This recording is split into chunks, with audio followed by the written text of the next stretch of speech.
Ever wonder if we could ditch like all this modern money and go back to, like gold coins? Hmm. Today, we're going to deep dive into this debate about the gold standard versus fiat currency. Okay. We've got ChatGPT giving us the pros and cons. And I even asked it about, those economic bubbles. Interesting. It's a debate that goes way beyond just economics. Yeah, it kind of gets into how we see like value and if we want stability or flexibility, in our money. Okay, so let's start with gold. Right. Money backed by actual physical gold. Mm-hmm. That sounds good. I mean, it sounds good for sure. Yeah. Gold was like the basis of global finance for centuries. Really? Yeah, and it was like universally valuable. So it was like common ground for trade, even between like totally different cultures. Mm-hmm. And the system kept exchange rates predictable, and it stopped governments from just like printing money whenever they wanted. That's a good thing, right? Yeah. But could that stability also be a problem? Oh, yeah, for sure. Like, what if the economy grows faster than we have gold? Right. Well, a limited gold supply can actually like stop economic growth. Oh, wow. Think about the late 1800s in the U.S. Okay. The economy was booming, but the gold standard made prices go down. What? Yeah, basically, there wasn't enough gold to keep up with the economy. Mm-hmm. Made it tough for businesses to grow and for wages to keep up. So it's like we have a fast car with tiny brakes. Yeah, exactly. We can't speed up too fast or we'll crash. Right. But with fiat currency, we don't have that limit. Really. Exactly. Fiat currency like the dollar or euro isn't tied to like a physical thing. So then what's it tied to? The government's promise, basically, and whether people believe that promise. It sounds a little risky. What if people lose faith in the government? Oh, that could definitely happen. Yeah. But the flexibility of fiat has its upsides. Okay, like what? Well, central banks can use it to like influence the economy. Oh. They can adjust interest rates, buy or sell government bonds, and even print more money. Wait a minute. Printing more money? Doesn't that just cause inflation? Well, it can, but it's not always bad. Really? Yeah, like a little bit of inflation is actually a sign of a healthy economy. Huh. Think about the 2008 crisis.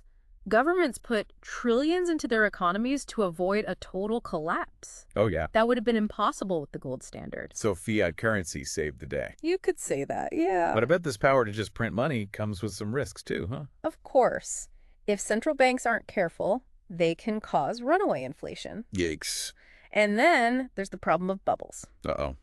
The B word. Yeah. So you're saying like the stock market going crazy, like with the dot-com bubble, Yeah. that's connected to how fiat currency works. There's definitely a link. Think about it. Low interest rates, easy credit, and being able to print tons of money, all that can make things really risky.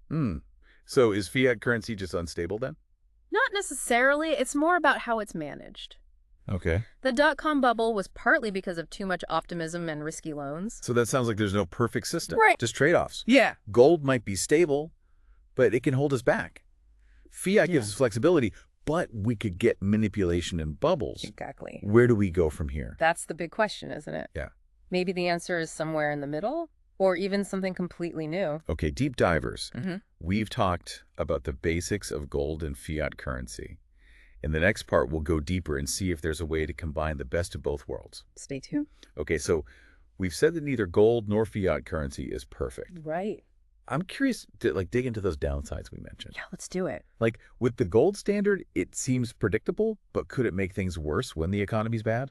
Oh, definitely. Like during a recession or a depression, Huh. the gold standard can actually make things way worse. Really? Yeah, think about the Great Depression in the 1930s. Okay. A lot of economists think the gold standard made it way worse. Now so.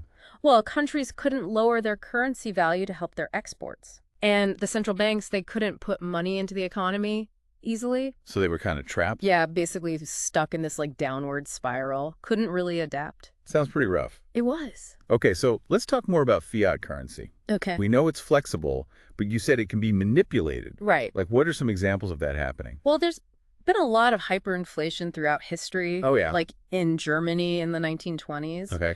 The government printed tons of money to deal with debt. Oh. And prices went crazy. Why? Total economic chaos. People lost faith in the money. So printing money isn't always the answer. Nope. It can be helpful or harmful. Depends how it's used. Exactly. It all comes down to being responsible. Yeah. That's why we have central banks. Right. They're supposed to find that balance between helping the economy grow and not letting inflation get out of control. Makes sense. But Aren't central banks influenced by politicians? Yeah, for sure they can be. That's why it's super important for them to be independent, Right. not swayed by short-term political stuff. Right. Their main goal should be keeping the economy stable, even if it means making tough choices. Okay, let's Yeah. go back to those economic bubbles. Sure. How does fiat currency lead to those? Okay, so imagine interest rates are low and it's easy to get loans. Okay. People start borrowing and investing, even if things aren't really worth that much. Hmm. Then prices start going up. Everyone wants to get in on it. Sounds kind of like a party where everyone's getting a little carried away. Yeah. Exactly. And we've seen this before, right? Oh, yeah. Think about the housing bubble in the early 2000s. Okay. Low interest rates and easy loans led to crazy high house prices. Yeah. And a lot of people couldn't even afford their mortgages. Yeah. When the bubble burst, it was a disaster. So I've got the gold standard, which can be too rigid, Mm-hmm. and fiat currency, which is flexible but can be manipulated and lead to bubbles. That's tough, right? Feels like trying to solve one of those Rubik's Cubes. It's definitely a challenge. Yeah. But the world's changing so fast with globalization, technology, all this stuff. Right.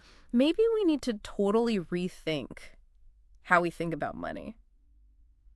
Now you've got me thinking, what could that look like? Good question. Could it be digital currencies, Maybe. blockchain, Possibly.